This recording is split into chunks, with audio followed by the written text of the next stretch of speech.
Porsche Exchange, it's all about creating a legendary ownership experience that embodies our guests' lifestyle.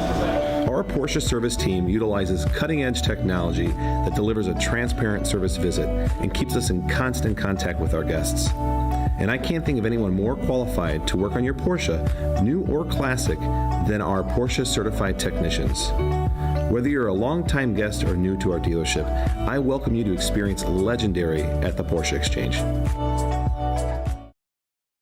If you're a Porsche owner looking for reliable, convenient service without leaving the comfort of your home or office, look no further and take advantage of the Exchange at Home complimentary pickup and drop-off service exclusively at the Porsche Exchange in Highland Park.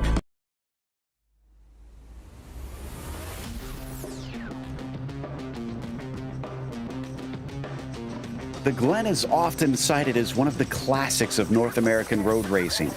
Despite modernization, it retains many of its old school qualities. Long, fast sweeping corners, limited runoff, and super fast straights. Let's see who's brave enough to keep their foot in it as we get ready to watch the PCA Sim Racing Series 10 Sport Class live here on Podium Esports. Hi, I'm Joe Peak, and with me in the booth tonight is Michael Johnson. Cameron Avedon is on social media with Ryan Bauer producing while using cameras provided by Dougie Beard. But before we get to the racing, Series 10 is brought to you by the Porsche Exchange, which has been family owned and operated for over 40 years. Located on the North Shore of Chicago, the Porsche Exchange has grown to be the largest volume Porsche dealer in the entire Midwest. Along the way, they've won the Porsche Premier Dealership Award for many years in a row and has been chosen to be one of the few Porsche exclusive manufacturer dealerships in the entire country. Find out more at forporsche.com or follow them on Instagram at Porsche Exchange. Also, Six Sigma Sim Racing is proud to announce the Season 10 Clean Driver Award. Only one driver in each PCA Sim Racing class will win a Six Sigma Sim Racing $250 merchandise gift certificate. This goes to whoever earns the fewest incident points and license penalty points from their best 6 races this season. For more information, head to sixsigmasimracing.com. Now, we are, as I said, at Watkins Glen and in the Cup car with the speed this thing can get on the straights. This should be a wild ride. It's a wild ride, and it makes me giggle to put those two together because, I mean, this is a palace of speed at this point. These cars, you come out of turn one, a lot of people call it the 90. You come out of turn one, it is flat all the way up to the bus stop, sometimes called inner loop. So you come up there, you come out of turn one, and you have to use every last millimeter of space all the way out there, as much as you can get away with, and just hammer it all the way. You're in 6th gear before you're out of the S's. Now you've got about 3 miles to go after you get through that point, and then you get down into the boot, going through the chute, around the toe, around the heel, come back in there, go through penultimate corner, through that final corner, and then you start all over again. There is really no rest. You would think with such a long, essentially a straightaway, you'd have some time to rest, but you're either attacking or defending as you're going through there, and then the rest of the course is just got you crazy busy the whole time through. It's 12 of the busiest turns in all of racing.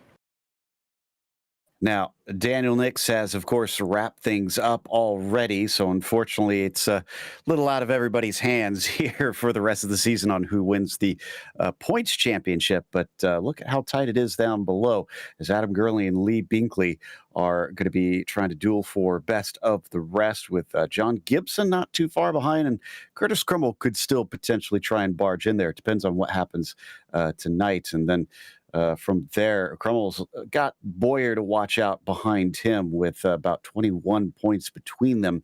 Considering it is 385 for a maximum score, that is pretty much nothing out here in that points championship. So keep an eye out for the mid-pack and up towards front even still, because it's all going to be all to fight for. Now, before we get to the racing, a reminder that PCA Sim Racing social media offers in-race reports, breaking news, and announcements through Facebook, Twitter, Instagram, YouTube, and Twitch. To subscribe, key in the platform name and add /PCA Sim Racing. So right now we are letting the last of the drivers put their fourth and final lap in, and a couple are still out there. But in the case of Daniel Nix, he only took his two and then parked it because Michael, he's got half a second over Binkley. It's a little crazy to have that much of a difference here, but I can tell you during the race that half second is not going to matter as much as it has mattered at other tracks. If you're able to stay just close enough to hold on, and it doesn't take much. You only need to be about a second, 0.2, second, maybe 0.4. You are close enough to still be within grasp, and you can make up a lot of that time out of turn one up to the bus stop. So a half a second I wouldn't be comfortable with, but maybe Daniel's just trying to play it cool and not show his hand too much. Well, he's certainly showed himself to be pretty quick here early on with half a second over Lee Binkley, who's going to be starting behind him in second place, with Adam Gerling in third and then Mark Collingwood in the fourth position. Then on row 3, Carl Boccieri will start P5 and Anthony Carbone Jr. will be in 6. Curtis Crummell starts in the 7th spot, followed by Kevin Yokel in 8th. And Patrick Gill will be 9th, followed by John Gibson, rounding out your top 10. Michael? Ken Eskridge is in 11th with Andrew Elsom in 12th. Charlie Farrer and Ward Preston will have your next row. George Poulos with Robert Neville on the next row. Mark Frost, Neil Urbash, Andrew Long, and then Bob Moore round out your top 20. And we'll scroll through the rest of our 32 starters who have qualified for this race here today. So decently sized field for our 60-minute event. Should be fun. And as you can see, unlike last week, they have gone back to the rolling start once again. Probably a good thing, Michael, considering how much more oomph these things and how many less driver aids they have compared to the GT3. Yeah, it's an infinitely different number. It's 0. No driver aids. You have nothing. There's no ABS. There's no traction control. And then the car is just so powerful. And we're also, if you notice here where everybody's lining up, this is a short pace lap. So everybody's taking that short pace lap. You're not going to get heat in the tires. This could be as interesting as a standing start, depending on how well this goes. They should be smart about it and understand. We've seen these guys race before. We know they try to do the right thing, but sometimes you just get caught out a little bit. I'm not hopeful for turn 1 and a slightly less hopeful for the bus stop. On lap 1, that is. Yeah.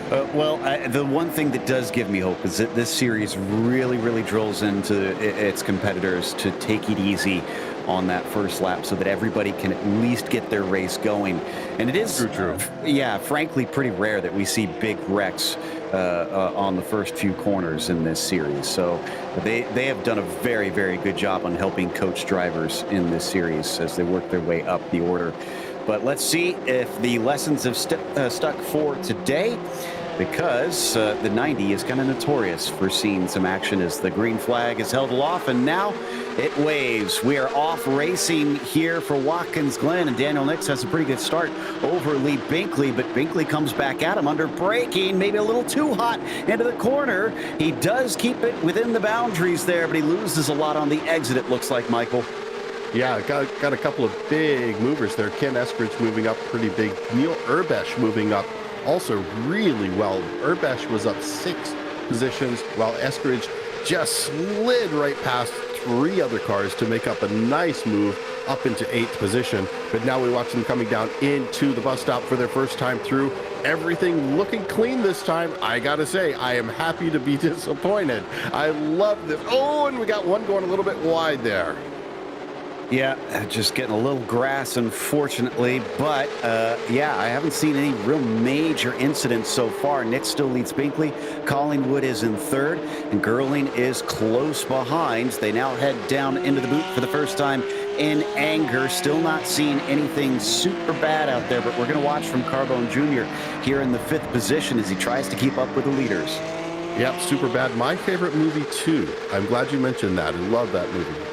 So anyways, we watch them working their way through the last part of the boot, coming on up into this fight. This is a fun corner. So this one, in the latest build, they've made it more like it is in real life now. There was the old version here for a while, but look at all that space out there. John Gibson we're on board with right there.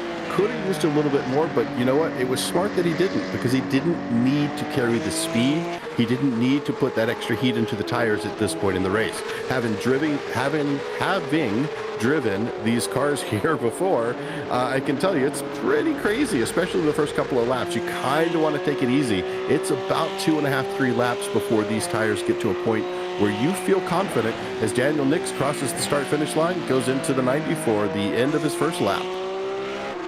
Indeed, so he's going to retain that lead for now, kind of the MO that we've seen most of the season from him, just control the race in a nice, cool, calm way.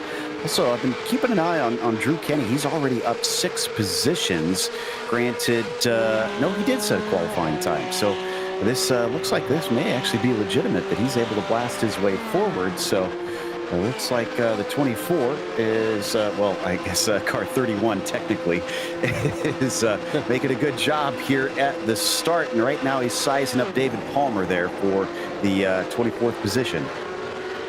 Yeah, a lot of activity all through the field here. I love that livery, though. So that's a really nice livery. It looks great. I'm sure there are NASCAR fans out there going, hey, that doesn't look right. That car's the wrong shape. But I got to say, I like it. I think it looks wonderful. But back on board here with John Gibson. Let's watch this. We come right down here into this braking zone. This is fun because you can get the nose turned in pretty hard. You were going uphill, and you can start to get on that throttle. You got to be careful because it flattens out right there, and you really need to use that overpaved section as best you can. It's going to help you as you're coming down into this part right here.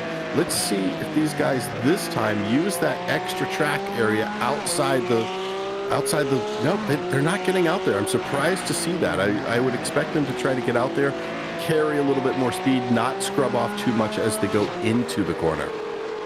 Now, unfortunately, it sounds like we've had our first drivers that learned the lesson of the difficulties of the bus stop. Charlie Ferrer and Elsom made contact, and Ferrer was the worse off, getting shoved into the barrier. So here we're going to see it. Ferrer's in the yellow and blue there that you're going to see coming in side by side. Oh, almost looks like Elsom got a little loose under braking as well. I'm thinking there may have been a rear lockup there or something. It was hard to tell. I didn't see any puff of smoke off the wheel or anything, but I think there may have been the way the car pitched a little bit. It looked like he was pitching back to the left side. But look at this. This is Anthony Carbone Jr. He is in P5 right now. I don't think for long. He's got a really good run, but quite enough. But he's going to go too wide into the bus stop. Going door to door, mirror to mirror, pulls it out, makes the pass. Beautifully done pass in the bus stop. Gotta love to see that. Man, he and Gerling managed to make it work, but just barely. I was very nervous that was not going to wind up well either. Looks like Elsom has also gotten a black flag for that contact that he had with Ferrer a little bit earlier. And now I'm seeing Mundia in the 907 off at the same spot. Not sure what happened to him, but looks like that has been really calamity corner in the early stages of this race. A little bit of a slide there coming up and off of the toe of the boot as we watch Curtis Crummell try and chase Boccieri, but Boccieri is not going to let his little hiccup there cost him the position. He'll stay in 6th. Yeah, you see how they were using that little bit of extra runoff on the track there. You can go well beyond the edge, that orange and yellow curbing at that spot on the track, and without penalty, and you end up using less tire, putting less heat, less energy into those tires. You hear on F1 broadcasts a lot of times they'll talk to the people on the wall and they're talking about the energy in the tire, and that's a lot of what they're talking about. The energy has to do something. It's going to either be heat, sound, or light. If you get to the point where your tires are putting off light, you've gone a little too far. But sound and heat are really the ones that you're concerned with. Oh no, Adam Gerling. Gerling is off, and that's who that is right there on the left-hand side. So he is dropping from 5th position down to 15th already, and without the speed on the backstretch, he's probably going to see a few more go by. Yeah, it's going to be hard to hold on here. He's got, looks like Ward Preston coming up right behind him, trying to stick that nose around the outside. Doing a nice job holding on to that position, though. But Ward Preston's going to try to take that up underneath. I don't know if this is going to go as well as the last time, but nope. Looks like Ward's able to get through there. Not too much consternation. Let's take a look at the replay. All right, did he get any help here, or was this his own doing? He's taking a big look down to the inside. Is it too much curb? Or, oh, wow, other driver there apparently locking up the brakes to try and avoid him, which wound up being a very good call because, yeah, Gerling did that all to himself. Yeah, when I'm coaching people, I tend to give the advice, you want to stay in the person's mirror when you're making a move like this. He came really, really wide right. I think he should have stayed a little bit closer so he was in the mirror. That was a situation where I think the driver being overtaken didn't know and had to make a best guess, ended up locking up a wheel, and both cars ended up having a spin for it. I think if he had stayed in a good position in the mirror so they were both visible, that would have come off a lot differently. Carbone Jr. defending on the outside of the penultimate turn there as Boccieri took a big look, if I can get the words out. But Anthony, despite his slide coming out of turn 9, has managed it well, and he's still in 4th place. But look at how stacked up they are behind him. It's not just Carl, but Curtis Crummell is in there, and Ken Eskridge as well. Yeah, Eskridge just kind of closed up on this little group here. We had a nice fight between Carl and Curtis, but Eskridge has gone, I'll take advantage of that. Now I'm sitting right in your draft. Now let's watch them as they come up to the last part of the S's. Slide the car over to the left side, try to get up into the very light braking zone. It's a lot less braking here than people think. I think Eskridge may have overbraked a little bit, but that was smart because he doesn't know what the 3 cars fighting in front of him are doing. And look at this, beautiful exit, closes it right back up. Absolutely no time lost. Absolutely, and Boccieri, unfortunately, who looked very strong on entry, wasn't so much on exit and lost a little touch with Carbone in his first race so far here in the up here in the sport class. So I'd say he's holding his own quite well so far. Meanwhile, checking back in with Kenny, and where is he at this point? It's already up to 24th. So up 7 now, although I think one of that was helped out by some of the accidents we've been seeing. That's Adam Holland we're riding with, that's trying to chase him down. And 2 very classic liveries from 2 very different styles of racing. The 24, I think what he did is he put the 24 livery on there because he knew he was going to be running in 24th position. So, not long. Longer. Oh no! And that looks like it's going to be Ankerberg Zona also going around him, getting by. I don't know if anybody else was able to get by. I think maybe one more. Michael Adams and Charlie Farrer got around too. So good bunch of cars were able to get around. Let's see if he recovers from that. It's still fairly early in the race. Yeah, he's towed. 50 minutes. Oh, he's towed it in. That's going to be tough. So 50 minutes left though. Don't know if he can make up too much of that. And now he's exited the server, so looks like he's not going to try and come back, unfortunately, which is a big shame. He definitely had the speed from all the positions he was making up, but I think Anchor got a little bit of contact from that. As now we're checking out Neville in 12th. That's Patrick Gill in front of him. He's also trying to keep back Bob Moore. In fact, this is quite a train of cars that starts, I think, up with Urbesh there in 10th position that you're seeing in that sort of gray-green car up there. There is, looks like about 7 cars lined up behind him. Yeah, this is quite a long train here. I was looking through this because we can see timing and scoring. We're looking at stuff that might be developing, and I see this huge gap of cars that are 2, 3, 2, 2, 3, 3 tenths apart. I'm like, oh, this is going to get exciting real soon. And a little bit wide back there. I think that is going to be Preston being overtaken by Poulos, or no, Preston overtaking Gerling, I think. Gerling with another issue.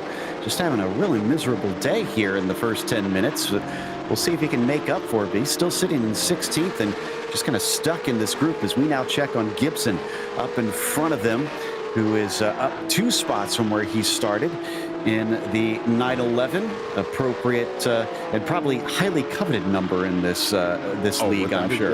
Yes, absolutely. 911, 914, 964.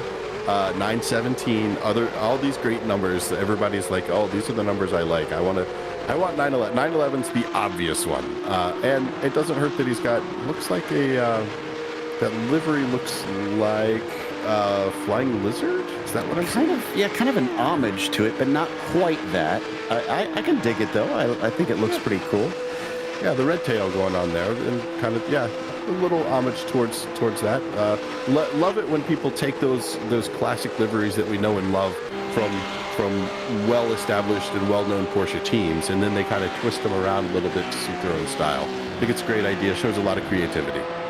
Absolutely. Back to Girling though. In the meantime, chasing on Preston, and still well within range. One little slip up of those in front of him, he could maybe pick up a spot or two, but nothing is forthcoming as they come down into the chute. This time we're going to watch from Urbesh at the front of this train. He's lost the car ahead of him by about 3 seconds, so he really is the plug in the spigot right now of all these cars behind. And as they exit out of the toe of the boot, that's Patrick Gill behind him in the purple 111 that you're seeing. Yeah, I have an affinity for purple cars, so I'm going to go ahead and root for Patrick. Purple cars will help you win championships, my friend, so keep the purple car.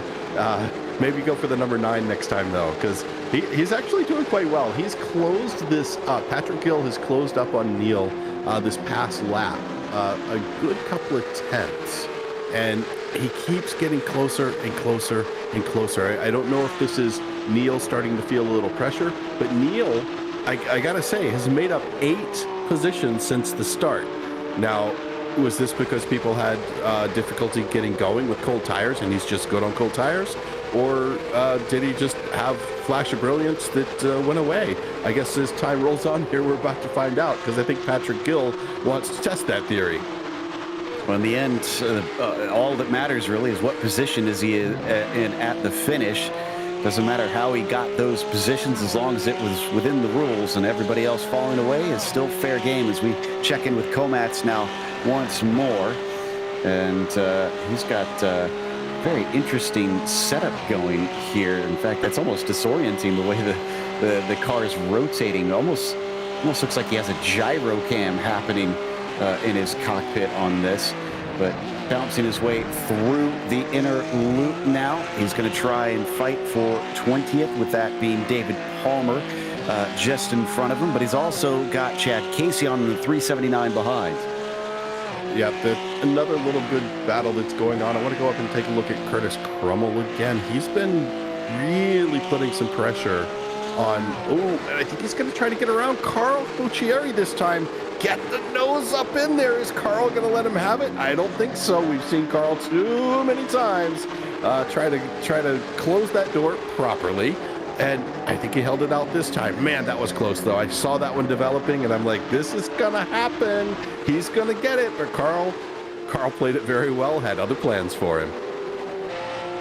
Absolutely. Good defense there from him as we look back from on board of the 80 car. Worth noting that Carbone has run away from him. Remember, they were right close together, and now he is a long ways away.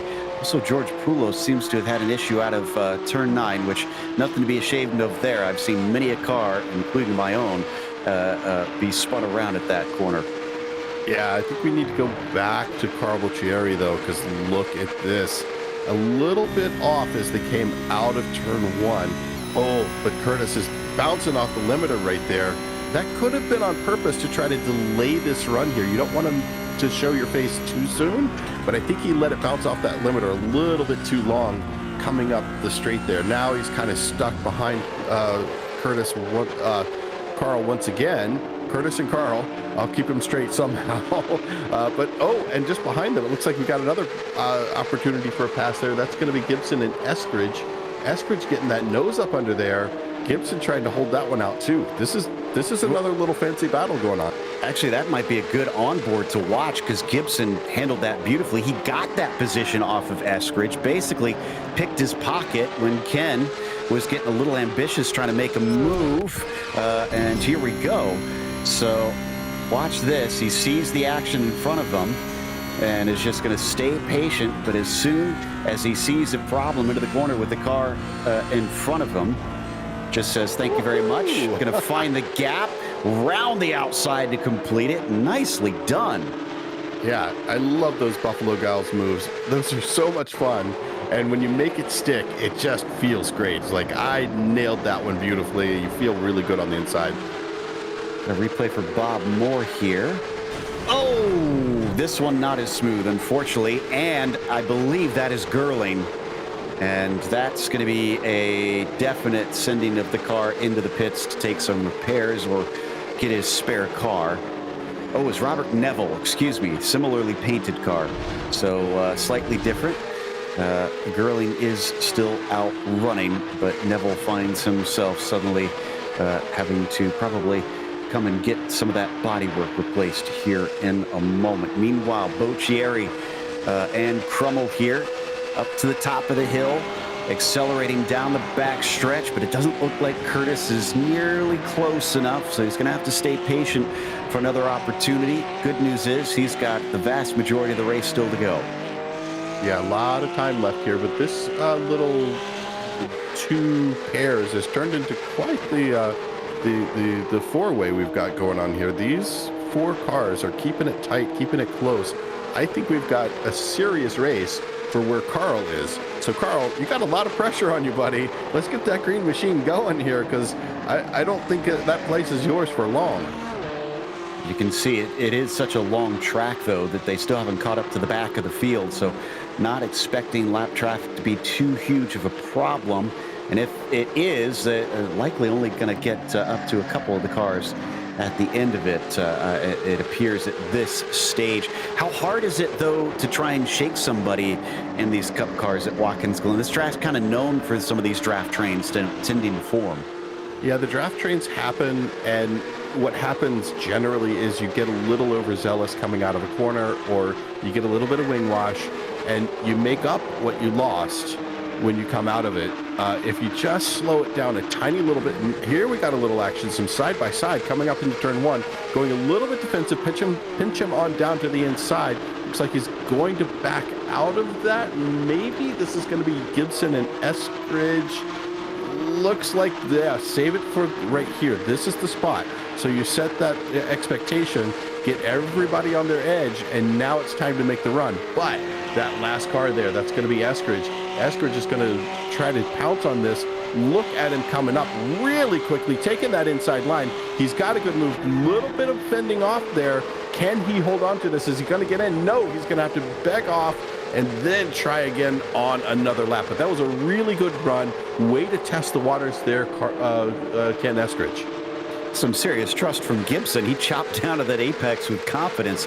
Adam Gerling, by the way, has pitted, and I'm not sure if this is him coming in to take repairs, but looks like it was a standard stop, and he was in a big group of cars. No, he did not take a spare car, for what it's worth. So I wonder if this is him making a strategy call to say, I'm stuck back here, can't seem to get around these guys, let's try and get some clean air. Ooh, that's a little bit of a different idea of where to start braking. Chad Cason coming up through there. Wanted to brake a bit later, right in front of him. That's going to be Steve Komatz. Komatz probably reacting to what was going on with Craig Smith in front of him and Mark Frost in front of him. So a little train there. It can get tough sometimes if you get focused on the car in front of you and forget there are other cars up there. You've got to brake based on what's happening in front of them. You cannot just assume there's nobody there. There's always another car there. In this case, they've got a bunch of cars there in line in front of them, if anything. Oof, and Komatz having to make a couple corrections there through turn 9. That makes him look a little bit slow here, and down to the inside, Casion.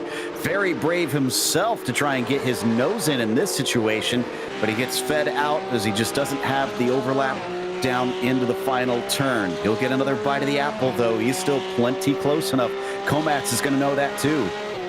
Yeah, this is the mind game. Get that nose down in there. I think he's showing it a little bit too early, though. You don't want to get in there quite like that, because now you're both compromised. He wants, what he really needs is for Komatz to have a really good run through there so he can just trail right through and then make the pass going up the hill. This way, they have lost ground. And there's actually another little bit of stuff going on behind them about 4 cars back. I think somebody's about to get around. Nope, I don't think they made it. But right here, oh, look at this coming in, oh, right up underneath that wing. God, that's quite the run through the bus stop. Does look like Chad is a little quicker on entry, but you talked about that earlier. I wonder if maybe he needs to just back it up a little bit like Komatz is trying to do, but that time it works, and Kaysion is going to be able to take the position. Yeah, can he hold on to it, though? Because it looks like Komatz is trying to fight back on this, doesn't quite get the run that it looked like he had, but Komatz is actually in a pretty good position here. I want to see what Komatz does as they come up to the 90 this time. Now we're going to go on board in P12 with the engine long, taking a look at this little party right here. Now this is going to be Urbash, Gill, Long, and Preston all in this little group right here. So these guys, this is another little 4-car train, and the leader of that train is going to try to, that's getting a little crazy. So those guys, oh, and it looks like we got one around back there. That would be the purple car of, who was the purple car? That was Long? No, that wasn't Long. That was Gill. Oh, no. Robert Neville, it looks like we're seeing a replay of. He had an incident. He had just gotten a black flag for the other incident he was in earlier. Not sure if a lack of focus caused this one, but unfortunately it bounced him back on the track, and that was Bob Moore that found himself getting a big piece of it. And then we may have had something happen with Craig Smith. Is that the purple car you thought you saw? That was the purple car in that group. I was talking about it before, and I said, oh, I like the purple car. I'm going to go for you now. And then all of a sudden I forgot his name. I can't remember. It was out of the final corner.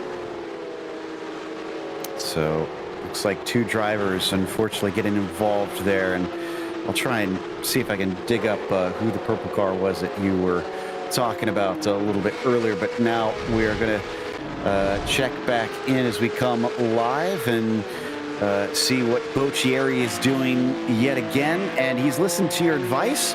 He has pulled the gap over Gibson. It's now up to 1.6 seconds. Back on down we go through the order, and Kaysion still chasing Craig Smith for 15th. Now he's managed to get by the car earlier. I can't remember who it was that passed already. So much has been going on, and is already putting lots of pressure on that number 19. Mark Frost as well, just in front of them. No pass, though, into the heel this time. Yeah, and I think up front, Boccieri, he was actually battling with Curtis Crummell, who is now a good bit behind him, almost 2 seconds back. John Gibson had gotten around him, and this is Ken Eskridge making his pit stop, rolling on down there, just trying to sit right on that pit limiter.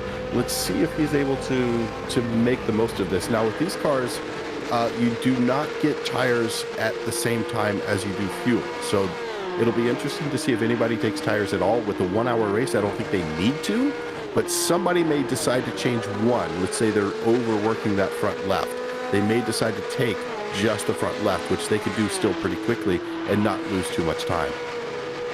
Eskridge is done and out. The question is, will he come out ahead of Gerling? I'm expecting that will be likely. And yes, he is going to be able to be out ahead of Gerling, but not by a whole lot. So that's a good sign for the 22. He had a relatively decent stop at 12 seconds. And Andrew Long nearly making contact here back in P11. That was, I think that was Neil Urbesh that he just about ran into. And he's also got Ward Preston behind him. Yep, Ward Preston back there. Now, the car I was thinking of before, that was Patrick Gill. He was part of that 4-car, 5-car train, and he just caught a little bit of wing wash coming out of the final corner. That's what happened to him about 2 laps ago. But back here, we are on board, or taking a look at Curtis Crummell. He is making a fight back. I think he just had a little bit of a brain fart there and was unfortunately let John Gibson by him, which opened up the gap to Carl Boccieri. But now, between Boccieri and Crummell, it's about 1.5 seconds, 1.4 seconds. He's in a really good spot. He doesn't need to push it yet. We still have more than half the race to go, 34 minutes left. So we're looking at a 60-minute race. No need to push. He's in a really good spot. Look at that, though, using every millimeter he can get away with all the way out there. He's getting a really good run. these two are almost, maybe unintentionally, working together to catch back up to Carl Bolcieri. Sad news for fans of Andrew Long. He's also gotten a black flag now and is in pit lane to serve that. But we continue to watch this battle between Gibson and Crummell. This is for 6th right now. Just behind Carl Bolcieri, cracking inside the top 5 in this race. This is actually exactly where he qualified there in that 5th position. So has neither gained nor lost. But I have to admit, Carl's been doing a great job this race of playing defense when he needs to and just managing things quite well. Charlie Ferrer, in the meantime, fighting with, I think that was Chad Casey on, and managing to snatch 13th. Yep, doing a good job back there too. Right up in that range, we've got a little bit of a battle going on. Behind Ferrer, you've got Casey on Smith, and then Holland. A little bit farther back is going to be Michael Adams, but I think that group from Ferrer to Holland, that's going to show some action here pretty soon, because these guys are ready. They are all chomping at the bit to make something happen right now. Wide off the exit for Casey on. Is he going to be under threat by Smith? As Holland gives watch back there in 16th. A little bit of a look from Craig, but no dice. They're going to stay in line. Anybody going to use that extra runoff? No, they're all kind of trying to stay within the track boundaries as the painted lines imply. But like you said, iRacing considers that fair game out there to the outside. So kind of surprised nobody's making better use of it. Yeah, the Pro Series and even I think most of the Amateur Series that go there, it's fair game. There may be a white line there, but you know, if it's paved, you can use it. I remember one time at COTA in a Grand Am, it wasn't Grand Am, it was IMSA at the time, and we were, oh wait, do we gotta have a pass here? Is this gonna be a good opportunity? Oh, a little bit of a lockup going in there. That's really gonna mess up that run. Oh. And now that one, so Adam Holland's probably going to get an incident point for that one. That was way far out there, but I don't think he's going to get a slowdown. But he does have a lot of work to do to catch back up. Last I heard, the top 2 had 0 incidents. I don't know if anybody else was as close down there, but definitely top runners have been kind of doing that for much of the season, especially Daniel Nix, getting so many of those perfect scores along with as many wins, which is mighty impressive and a testament to the speed and consistency he's been running. Holland still has Michael Adams behind him, though a lot closer now that he made that mistake. Saw a little bit of a side-by-side attempt there from Craig Smith, but didn't manage to get to the inside of Casey on down into the chute that time. So they're going to stay in order as well. And looks like we are very close to exactly halfway through this race. Why don't we check in on Daniel Nix? He's got a lead of about 3.5 seconds. And I don't know about you, Michael, but I haven't really seen anything to report about him up to now. The only thing to report is I'm disappointed that he's only 3.6 seconds out front. I expected him to be at least 7 or 8 by this point. I think he's honestly just got kind of a chill vibe going on. He's got enough of a gap that he's just managing it, doesn't have to worry. Now, I can tell you, though, in this car, gaps are much more difficult to manage. You have no nannies at all. You don't have ABS. You don't have traction control. So you have to be the control in the car. So understanding that you can't push it quite as far and let those nannies take over and help you out a little bit, I think I honestly do understand why he's, and it sounds weird to say only, but only 3.5 seconds out front.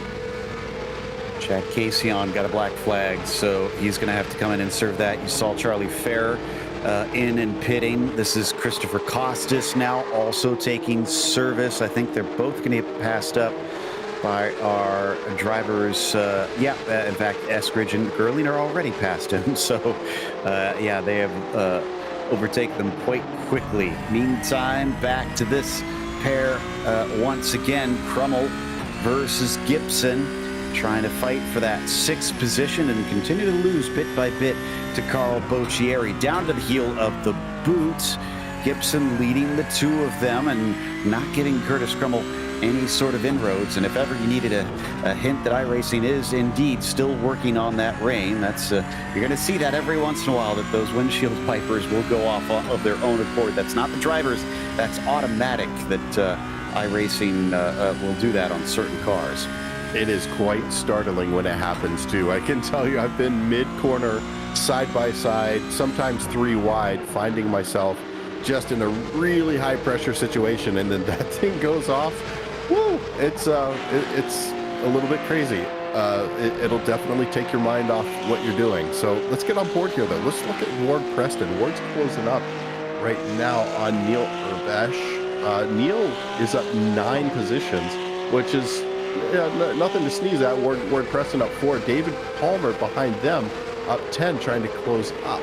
But looks like Palmer, was it Palmer? No, Curtis Crummell went into the pits. So that's going to be a pseudo position gain there. But these guys having a really good battle. Let's take a look here. The 007 of Ward Preston. About a 10th off. Is this a good run? Going to try to get up the inside there. He's trying. Holding up to it. Oh, they go in. It's going to be contact. Both of them taken out. That's going to be 2 positions gained for David Palmer. Major contact on that one, unfortunately, because Neil Urbesh tried to turn in, and Ward Preston basically got bounced into the Armco, so he got it on both sides. This will be a great angle to see it from. Watch that red car. Just becomes an absolute pinball here. Yeah, I think if I were the stewards, I'd be looking at how much overlap the red car there had. It seems like it probably wasn't quite enough to really call it his corner, but they've got multiple angles they're going to look from. Overhead, side by side, they will see everything. They will know how much of an overlap there was there. They'll go take a look at the rule book, how much, what point of the car has to be at which point of the other car. If it's not there, it'll be a pretty easy decision.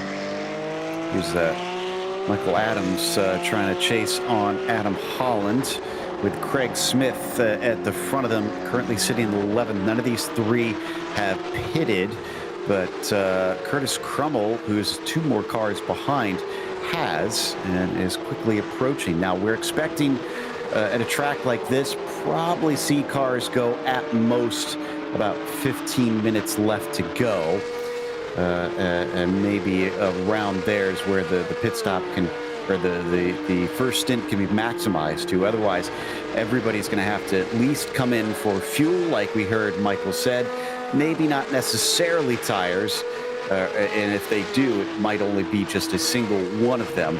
But regardless, strategy still has to play itself out in this group with about 25 minutes left to go on the clock. This is a very good run for Adam Holland.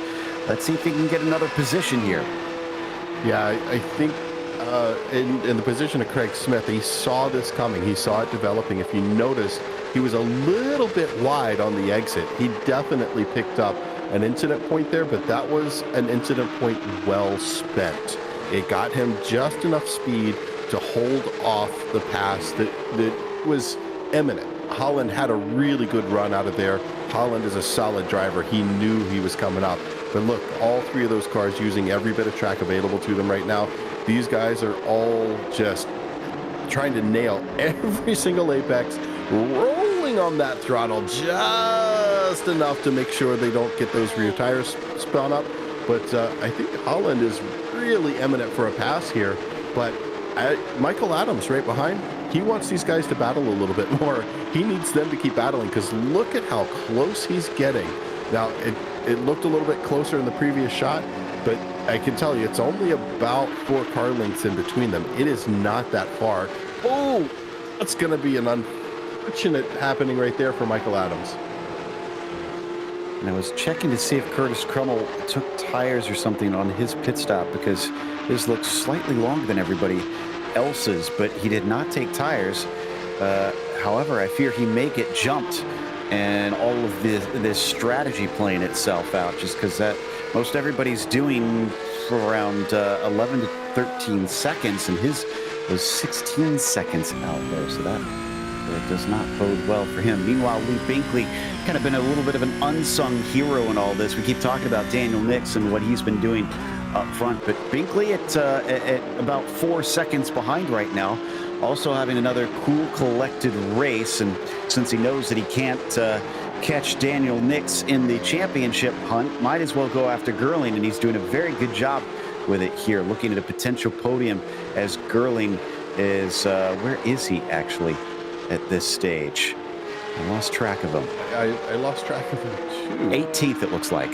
Okay, 18th. But yeah, notice how much track Binkley is using there. And this is exactly what I was talking about. He is all the way up, just to the point of before scraping the wall there on the exit. Mark Collingwood, P3, very fortunate in this case to have a lapped car in front, which can actually help him out beautifully here. Surprised he didn't use more of the exit, because Binkley is using more of the exit at turn 1 and getting a much stronger exit to run up through the S's here. So I think Collingwood might do better to use a little bit more of that exit and just stick in the toe of that lap of that car that's a lap down there in front of him. So I was looking through the point situation here for Gerling and Binkley. The good news for Gerling is even if he has a bad day today, he's still got 285 points in his pocket. And then beyond that, another 140 in terms of drop weeks. So even if he scores a 0 somehow on both of these, he's still going to have quite a few. Whereas in Lee Binkley's case, both of his drop weeks have been sucked up. Meanwhile, Holland here with Craig Smith in front of him and making him sweat. In fact, he got a very good exit. But you talked about this earlier. You want to time the run, and looked like he maybe intentionally backed out of that. Yeah, it's a little bit of a mean tactic, perfectly legal. You can't really brake check, but you can over-slow slightly in a corner and get away with it. But look at that defensive position. Just played that beautifully. Played him like a fiddle all the way through there. Able to hold on to the position. He was going to be toast. And I think it's honestly probably the point of Adam Holland being just too close at that point. But I think he's going to try it again as we come down into the chute. Yep, he's able to get around under braking on the entry to that corner. But how's it going to look on the exit? Looks like he's got about 2 car lengths. I think it's solid. Neil Urbesh is the latest to find himself on the bad end of the stewards. They've given him a black flag. He's already serving it. Anthony Carbone Jr. is now in. Starting to see more of the front runners take their stops. So has the newcomer got this whole process figured out? Because one thing about pit stops and iRacing, while you're not doing the work of the crew out there, at least physically, like you'd see in real life, you definitely have to make sure that you get the strategy calls that the crew might have to make right. And not everybody has that figured out in new series. Yeah, and sometimes you get used to the way it happens in one car and don't realize it's different in another car. Like if you were in the GT3R here, you would be able to do tires and fuel at the same time. But do you want to be on cold tires? Because these tires will last easily an hour.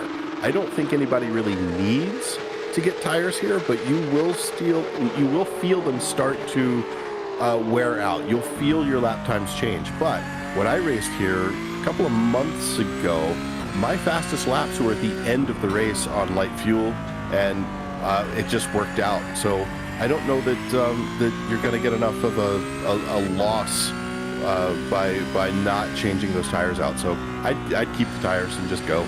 And I fear maybe he has not figured this one out. That, or he had too many incidents and was serving a black flag, because Carbone Jr. was in there for 53 seconds.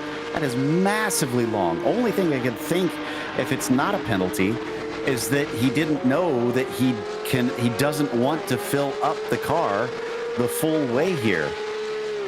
That could be. I want to go back and take a look at it if I can, because that actually kind of surprises me. I didn't see that he was up on the jacks or anything. No, he was not. So I'm thinking maybe there was a penalty. Did he speed on the entry to the pits or something? That could be. Yeah, you'll have to check and see if he did that on the way in. I didn't even think about that. Yeah, he didn't have enough incident points, so it wasn't that. But you're right that he could have just been speeding, and that extended it, and that would explain that. It just seems so bizarre that he would come in and be that long. I would think he would realize after a little bit that I don't need this much fuel. I can cut this off and go. But regardless, we take a look here Daniel Nix once again. It's down to 2.6 seconds. Binkley's been reeling him in a little bit now, and now both of them just went by some lap traffic. So I wonder if that helped out. It was Patrick Gill that they were just overtaking. Yeah, and for Binkley, that purple car from Patrick Gill, I think Patrick has been putting down some pretty good laps other than that one where he had the unfortunate spin. So that actually works to the advantage of Lee Binkley. So you've got a fast driver out of sync, I guess is the best way to phrase it. So that driver out of sync is still going to be able to tow you and not hinder you at all. Now, if the timing wasn't right when Daniel Nix was trying to get around, that could have slowed him down. Maybe Daniel Nix had a problem. I wouldn't expect that, but it looks like Nix and Binkley are both going to be able to dive into the pits here, kind of in sync here as they roll down pit lane. Let's see what their pit stops look like. This is going to be interesting. I don't think either of them will take tires. I think they're going to take almost exactly the same amount of fuel. And here we are with Carl Buccieri. Carl's been having a really good night. But I expect he's going to go into the pits here as well, gets the speed brought down, slows down well early of the cones. So I wonder if there's a fear through the field after what seems like that penalty earlier. So top four have all pitted in, leading on Mark Frost, Craig Smith, and Ankerberg Zona. And I said about 15 minutes left to go. Well, we're about 3 minutes earlier than that. Nick's getting out just ahead of traffic. That might wind up being important for him. Binkley about 3 seconds behind and was actually faster in his pit stall, but slower from cone to cone. Not something we usually see. Yeah, that was an overall lane time of almost a second difference. And it was 3/4 of a second faster in the pit box. So I'm surprised that doesn't compute. That's got to be the ability of Daniel Nix to crash the cone. Now, I will say that since Daniel Nix is using VR, you have a wonderful depth. You're using both eyes. You can see depth. And I think that is a huge help when you're trying to crash the cones there, when you're trying to come in and maintain as much speed all the way up to the cones as you can, and then get on the brakes as late as you possibly can with the right modulation, and then right on the pit limiter as you come across the timing line. I think that probably gave him a little bit of an advantage, besides the fact that he's a fabulous driver. Girling, by the way, back up to 8th position. Really doing fantastically using that strategy call to get him up a number of spots. He's still down 5, unfortunately, from where he started. And this is Ken Eskridge. That is 4th position there, fighting for 7th place, which is probably going to be 6 here soon, because Mark Frost is the only car to make it to lap 24 without coming in to take fuel. Let's hope that he's got enough to crawl it back around here, because certainly I doubt that he'll be able to go much farther than this. Yeah, from here he could pretty much coast it in. At this point, you could just clutch it in, roll it all the way, and that's his windshield wiper saying, "Hey, we really are out of fuel at this point, so please bring us on in." So now he's going to roll on down the pit limiter, speed, try to get in there and get his fuel. Let's see, he'll fall fairly far back, but it was nice to sit up in P4 for a little bit. Indeed. So Frost gives way, and the universe comes a little bit back to order, including Buccieri in a battle, which we have seen plenty. However, now it is between himself and Gibson. I'm pretty sure Gibson was behind him earlier, was he not? Yeah. Yeah, Gibson jumped him on the pit rotation. So either Carl was a little bit slower. If I look at his pit time, though, not enough to really make a difference. The cone to cone only 3/10 longer. So I think that's got to be some traffic on the in lap or the out lap that helped John get around him. So a little bit of work to do here for Carl Buccieri. So let's watch that green machine as he does a good job. Look at that. He's closing up right there as we get down into the chute, heading towards the toe. A little bit of a nose out there. There really are two kind of different lines going in there. They're both correct, but I have the one I prefer, and I think he has a different idea of what to do there as we go on the 4, and that's going to be John Gibson going into turn 1. What are we looking at here in the replay? That was them coming out. He barely jumped him. And, they just made contact right now, though. It's coming into turn 9. Gibson with Boccieri trying to sneak to the inside. Unfortunately got tipped sideways. Boccieri did too. Both of them carry on. And Neil Urbesh is going to get one of his laps back after he got lapped with his penalty, sending him backwards. So here's the attempt that just did not go well. I wonder, this might be actually a little bit of a difficult call. That's going to be a difficult call because the nose of his car is up past the mirror, right up at that pillar, so where the front windshield kind of comes in. Look at how far around in he is. That's going to be a tough call on the where the stewards decide the pass is done and who has to concede. Now, from my rule book, if you are taken out, it doesn't matter whose fault it is. You're both really in a bad place because you could have been doing better. So I always coach when I just did this for a different car club the other day. We were working on this, doing passes, going side by side, and I said it doesn't matter whose fault it is because now you're both last. So don't get into the position. And I get it. You get in there, you get hot, you're like, I can make the pass, and you're the one being passed, and you're going, I can hold the position, and then it happens that you make contact, and now you're both sideways across the track. That was a bit of heated discussion on the iRacing forums for a while there, because there's two drivers that had made very unique contact in a straight line, and there's all this of who's in the right and who's at the wrong. And I kind of chimed in with what you said, where it's like, in the end, it doesn't matter. They both kind of made foolish decisions because they both wound up wrecked for it. So self-preservation is a big thing. And here we go. Let's see if Andrew Long has any of that sense as he's fighting for 25th position with Andrew Elsom. And it looks like he will retain that spot there in the number 14, and they carry on heading towards the final 10 minutes here pretty soon. Clock is ticking down. Everybody's made their pit stops. If you're going to make a spot, you got to do it on track now. Yeah, no more using those pit stops to short fuel or to extend or pit early and get out of traffic. Now it is all the way to the end. We've only got about 11 minutes, coming right up to the 11-minute mark here. Couple of little battles going on here. We've got Komatz and Gill. That one's closing up just a little bit. We've got Krummel on Preston on Frost. That's a little three-way battle going on. But let's take a look here, though. We're looking at Steve Komatz on board as he's closing up on that purple car of Patrick Gill. Sorry, I got to root for the purple car. So sorry, Steve. Love to see you drive, and I love the way that scene bounces around there in your monitors. But I'm a purple car guy. What can I say? Yeah, I wonder if it was actually Gill that you were seeing earlier that had a bit of an issue. Oh, did Boccieri have one? I think he may have. He lost a spot to Eskridge just now. And this is down at what looks like between the chute and the toe. That's not a place you can usually get away with things. Let's see what he's done here. Because if he did get away without making any sort of contact with the wall, he's either very skilled or very lucky. Looks like, there you go. A little bit of a lockup. Well, actually, not a little. That was a big lockup.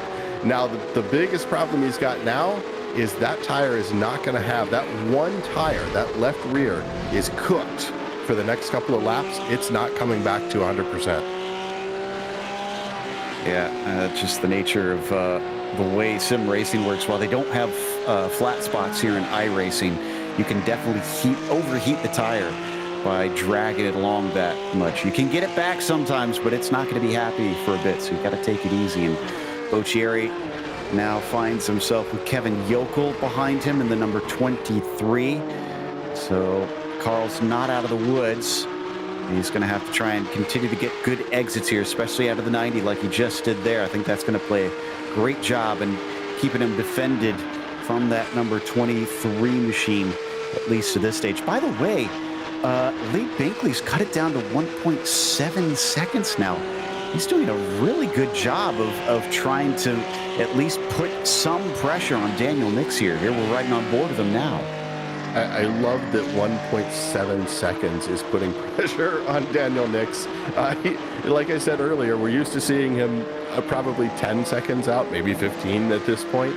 But Lee Binkley, guy knows what he's doing. He's a quick driver. We have watched him over several races here.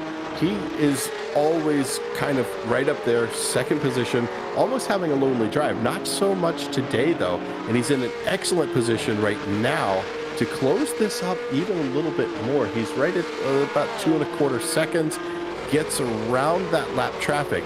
If I were him, I would have wanted that lap traffic to stay in front of me so I could get a draft right here and get through the S's all the way up to the bus stop. So a little bit of a bummer.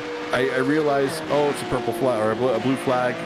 Please get out of the way. But no, actually, stay in the way because I need the draft, especially at this track. Yeah, and I know, as down to the inside, the battle still rages on back here with Komats trying to get that 16th spot away from Ferrer. Didn't work that time. I know it sounds weird saying, a second and a half is pressure, but I think in this case, considering they seem so closely matched on pace, he's making sure that Nix knows if he makes one little slip up, that could be costly. If traffic gets in the way or he has an off track, Binkley could take that lead here, and with 7 minutes to go, it's going to be hard to make it back up. And if Nix is able to take the win, I'm phrasing that very specifically that way, because I do not want the commentator's curse to fall in here. If he's able to take the win, and we'll have to ask him about that. What was there actual pressure coming up there? Was the pace so close that it just looked like you can't make any mistakes now in a car that it's very easy to make mistakes in? Meanwhile, look at this fight. This is down between Kaysion, Mungia, and Long. This is all for position for 23rd with an ambitious look down to the inside by a Will there in the 907. Thankfully, no contact came out of it. These are all lap down cars, by the way. They have lapped all the way up to 21st place. So Andy Green right now in 20th is the last car on the lead lap, and that was a big slap of the wall by Kaysion, unfortunately, but it's not him that's looking like he's going to be overtaken. Instead, Will Mungia has Andrew Long breezing past down into the 90. Yeah, that's a really good pass from Andrew Long. He kept the car reasonably close, so there was an obvious position. So we were talking about this earlier, going in there where we saw another pair of cars, way too much of a gap between them. He was able to stay in that mirror, so his position was known, was clear, made the pass, everything was clean. Well done. Speaking of clean pass, you might be on another one here in a second. Yeah, he is on it right now, and he wants this. Going to take a little look, but no dice down into the carousel. I'm keeping an eye on our leader while we watch this to see when he crosses the line, because this is going to be an interesting number of laps here, depending on when he gets to it. Meanwhile, still poking and prodding. This 992 wants to try and take that position. Andrew Long is not taking no for an answer. And we have to remember now, this is not the only 992 that we've got on the service. Now we've got the GT3R version. That's right. iRacing recently released, just a couple of days ago, the 992 version of the GT3R, and it is quite an improvement. A lot of fun to drive. I've been working with it a lot, having a blast driving it. It's a little confusing because the display is very, very similar. It has a couple of little different things in there, so it helps remind you that you're not in the Cup car, that you are in the GT3, the full-on GT3 car. There are major differences between the cars. Interestingly, the Cup car, faster in a straight line, but the GT3R has a little bit better grip, bigger tires, same motor, but more drag because it has more aero. And by the way, that clock, I think, showed 3 laps to go. So I think that Daniel Nix still has a little ways, and hopefully drivers got the fuel right on this one. We have seen that be a bit of a talking point and races past here in Series 10 that you got to try and make sure and get your math right on that. Is Andy Green still has the leader approaching and now becomes the latest car to be lapped. So we're down to only 19 cars left on the lead lap. Binkley is still stuck at about 1.7, 1.8. So if Nix is feeling the pressure, he must be managing or something, because he's kind of responded and not allowed that 0.2 to cut it down anymore. Well, right as we jumped over to that view, it was down to about 1.1, 1.2. And then being stuck behind that lap car, while it helped him catch up to that point, trying to manage that pass as they went down into the chute, that kind of put it back to that 2.1 second area that we've seen him in. So if this is the time to, if any, to really start making it happen, but we have not really seen those two cars right there in the same frame for quite a while. So with only about 3 minutes left, this is going to come down to the wire. I think we could have a very close finish here. And maybe it's Daniel Nix putting on a show. Oh, as Ken Eskridge goes around. Oh, that's not good. That's going to be coming out of the toe, I think. Has all the hallmarks of a solo incident. Let's see if that's the case here, coming down into the toe of the boot. Did he goose it too hard? He's going to do sometimes. There it went. I just saw it. Yep, I watched it. I could see it. Oh, I watched that rear tire spin up, and wow, that rear end comes around. He just makes that slow 9/11 pendulum swing. Oh, it's so frustrating when you're in the car. You can do nothing about it. Yeah, I can only imagine. And let's see if Adam Gerling can avoid that fate here. Now back up to 5th. What a phenomenal recovery. I mean, this did not look like he was going to be doing this, even, I would say, halfway into the race. And somehow he's just been blasting up through Gibson. Looks like he might have to play defense here. Let's see if he can do that. Don't throw it away here. Oh, they come together. Both of them go off course, Gerling into the wall. Gibson had a pretty good thunk himself. Not sure what damage is on the car, but I gotta anticipate somebody's probably gonna get a penalty from that one. Yeah, I'm sure the stewards are going to take a very close look at that, because I think Gerling, while he was pretty far outside, and then when they come into the corner, that's where it starts to go wrong. I think they just tried to share too much of the same space, but I also think there was an issue where Gibson didn't brake when he thought he should, as there's Barney with the white flag, and look how close those two are. This is Lee Binkley's last chance. Can Lee catch up to him at this point? He's 1.3 seconds behind. This is the closest he's been since pretty much the start of the race.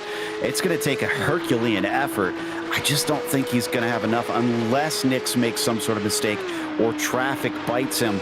But he's only got Ankerberg Zona up ahead as the last car on the lead lap, and it doesn't seem like they're close enough. Yeah, there you see him off in the distance there, running away from these two. Yeah, now I was watching their speed, and they were at exactly the same speed all the way through the S's, which means actually Lee Binkley was faster because of that over a second gap. That gap is now back to 1.3 seconds as they head down into the boot. Yeah. Oh, look at this. So I think Nix is driving a little conservatively, and just the opposite of that, Lee Binkley is out for blood, trying to close this up. It's still at about 1.3 seconds, using every last millimeter. Nix is just trying to get this car home, does not want to overdrive it at all at this point. That 1.2 second gap, 1.3 second gap, it's fine. It does not matter right now, because all you've got to do is be ahead here in the next few seconds. Please mind the gap. And Daniel Nix seems to have done that to almost perfection here. 2 more corners to go to bring it home. He's only not won a single race so far in Series 10. Very close to a perfect series for him. And indeed, it's another victory for Daniel Nix, with Lee Binkley behind by less than a second. And then it's a massive gap to Mark Collingwood. But gap or not, he's still in 3rd place in that number 13. Yeah, Collingwood with a very easy position there. 13 seconds off Binkley, about 14 seconds off the leader. But behind him, another 33 seconds. So, yeah, that's a pretty comfortable place to be as we watch Curtis Crummell also trying to make up some space there. Been up and down the field just a little bit. Oh, big pass towards the inside. Back to the green machine, Carl Boccieri. Is Boccieri going to be able to hold on to that position? Gerling looking to move up into there, pushes on the loud pedal, coming down to the finish line. Does he make it? Can he hold on to the position? Looks like Carl Boccieri is going to be able to just hold on to it. And they get promoted a spot because Gibson got a black flag. Now, strangely, he's trying to serve it. Oh, what happened to Crummell here? He's off the course, coming out of the toe of the boot. And I think that was a battle with Charlie Ferrer, who just got a penalty earlier for contact. So I wonder if Ferrer might see another one involved in there. But I was going to say Gibson came in and served that penalty, but it won't do him any good because once the white flag is out, you can't serve it. Yeah, you've got to have that done. It's going to be an automatic penalty at the end of the race, and not everybody realizes that. And honestly, I've been out there and had to have someone tell me that the white flag was out, because if I am in a big battle going past the flag station here, I may not be able to see that white flag, and that's the only place in a live race that it's displayed. Now, here in iRacing, it should show up in your monitor. You should be able to see it. Indeed. So looks like that's going to end the race, but not our coverage. Stick around because we're going to have more after this break, including the unofficial results as well as driver interviews.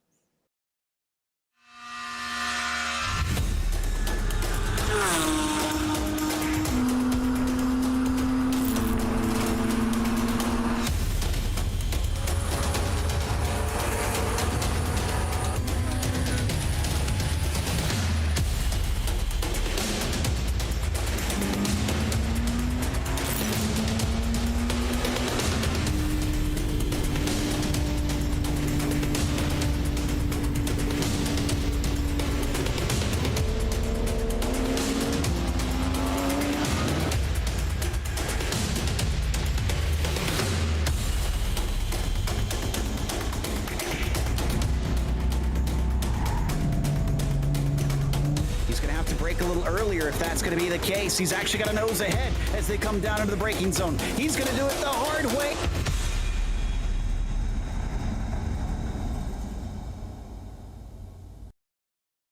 At the Porsche Exchange, it's all about creating a legendary ownership experience that embodies our guest lifestyle. Our Porsche service team utilizes cutting-edge technology that delivers a transparent service visit and keeps us in constant contact with our guests. And I can't think of anyone more qualified to work on your Porsche, new or classic, than our Porsche certified technicians. Whether you're a longtime guest or new to our dealership, I welcome you to experience legendary at the Porsche Exchange. If you're a Porsche owner looking for reliable, convenient service without leaving the comfort of your home or office, look no further and take advantage of the Exchange at Home complimentary pickup and drop-off service exclusively at the Porsche Exchange in Highland Park.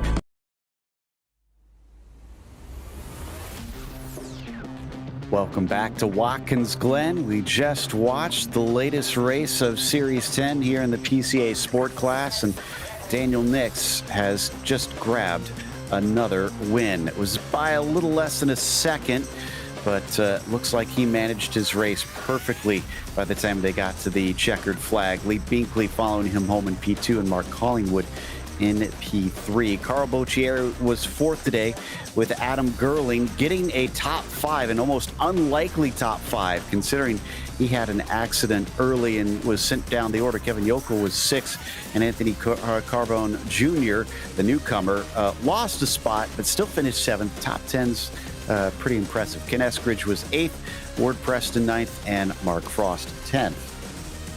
In P11, David Palmer. P12, my man in the purple machine, Patrick Gill. Craig Smith bringing in 13th, Adam Holland 14th. Good racing going on in this little crew here. Steve Komatz in 15th, Anker Bergzona 16th, John Gibson, followed by Charlie Farrer, and then one lap down is going to be Curtis Crummell in 19th with Bob Moore in the last of the top 20. And there you'll see the rest of the field. Many of these drivers a lap down or more, unfortunately. But for Daniel Nix, certainly seemed like he's got things figured out, considering this is win number 6 out of 7 races in Series 10 so far. They've only got 8 in Series 10, we have to remember. So fantastic stuff here from Daniel. The big question, though, we all want to know, Daniel, is were you managing that race this time, or was this full outright pace? Because it seemed like Lee was kind of catching you a little bit later on. Oh man, it was mentally interesting for me, because in the beginning, I was really just trying to keep a decent gap to where he wasn't in my draft. With this Cup car, you just have an incredible draft. So I wanted to stay out of that and then manage fuel and tires so I wouldn't have to take tires. And that was fine. That strategy was great. But I wasn't handling the lap traffic very well. And I messed up my pit stop. I didn't really drive to the cones. And there at the end, I was not being conservative. I was going all out, and Lee was just faster than me that second stint. So kudos to Lee. He got my heart racing, and I mean, it was anyone's race there at the end. Well, yeah, gave us a little bit of excitement there as it started to come down to it as well. Were you worried at all about the slipstream at this place, making it tough to try and shake drivers? Because we were wondering how effective it would be in these Cup cars. Yeah, the draft is incredible in this car. You don't want anybody behind you. If they're within a second of you, they're gonna suck right up on you on that big straight up the hill. So thankfully we had a really good clean turn 1 and we were able to get away, and I pushed hard for 3 or 4 laps to get that gap. But hey, I did want to say big shout out to my Vegas car group club. We had a big trip last weekend, and I told them I'd win this race and give them a big shout out. So shout out to the Vegas crew. Awesome stuff. One more before we go, though.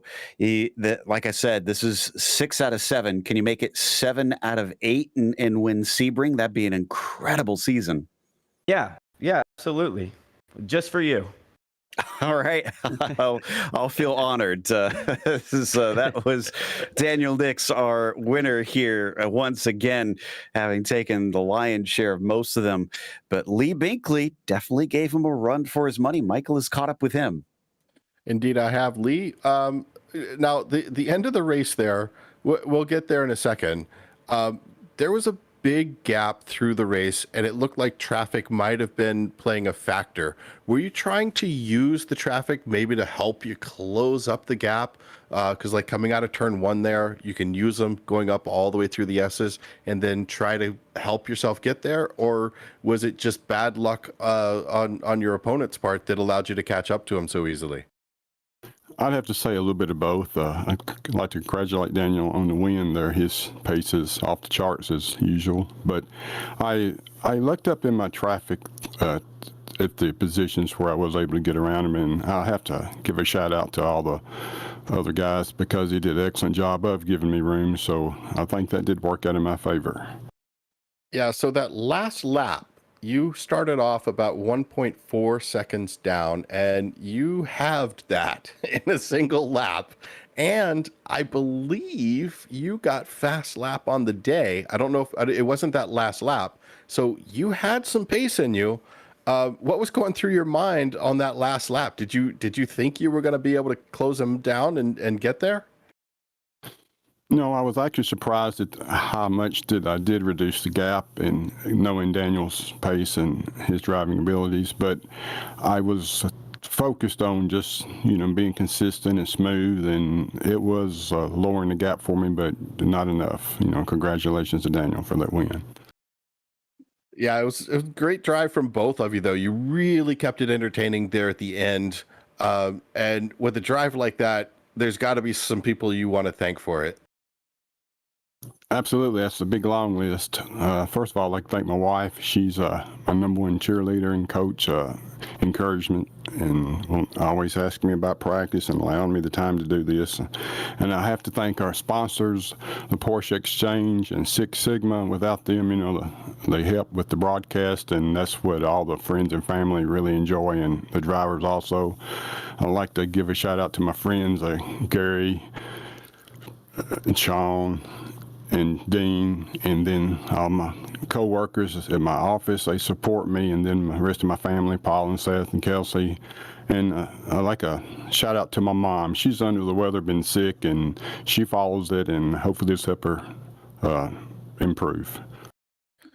Well, we're looking forward to seeing you in the upcoming races. What do you think your chances in the RSR are going to be? I like the car. I'm not sure, sometimes when I think I've got a good lap, good pace, and then I see what Daniel can do, but we're just going to do the best we can and see how we finish up.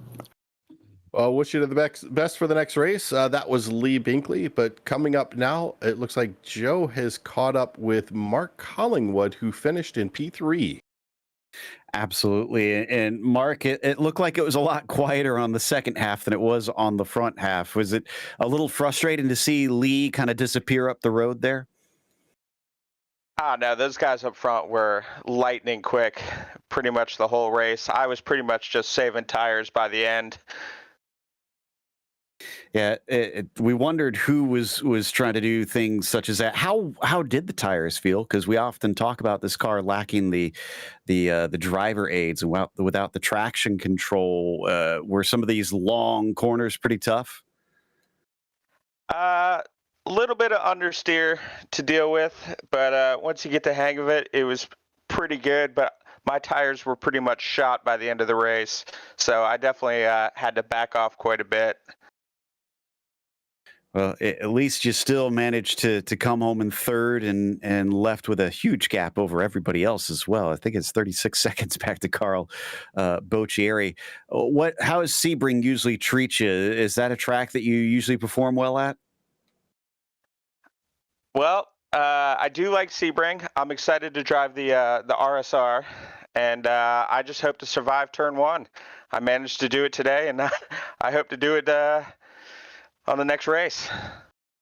Yeah, that's another track that sees a lot of issues down into that first turn. Well, again, congratulations. Classy drive there to third place. Thanks, and congrats to Daniel Nix. He is absolutely killing it, and, it's hard to catch him. Yeah, in more ways than one, it seems. So that was Mark Collingwood, who is taking home third this evening, which is going to wrap us up. So make sure and join us tomorrow night on Thursday, June 14th at 9:25 p.m. Eastern for the Challenge class, the last of our races at Watkins Glen. We'd like to thank our sponsors for Series 10, which includes the Porsche Exchange and Six Sigma Sim Racing. Big thanks to the steering committee at PCA Sim Racing, and a huge thank you to our team tonight, Michael, Ryan, Cameron, and Dougie.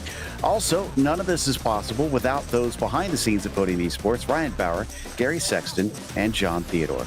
Thank you so much for watching tonight's broadcast of PCA Sim Racing. I'm Joe Peak, and I'll see you on the track.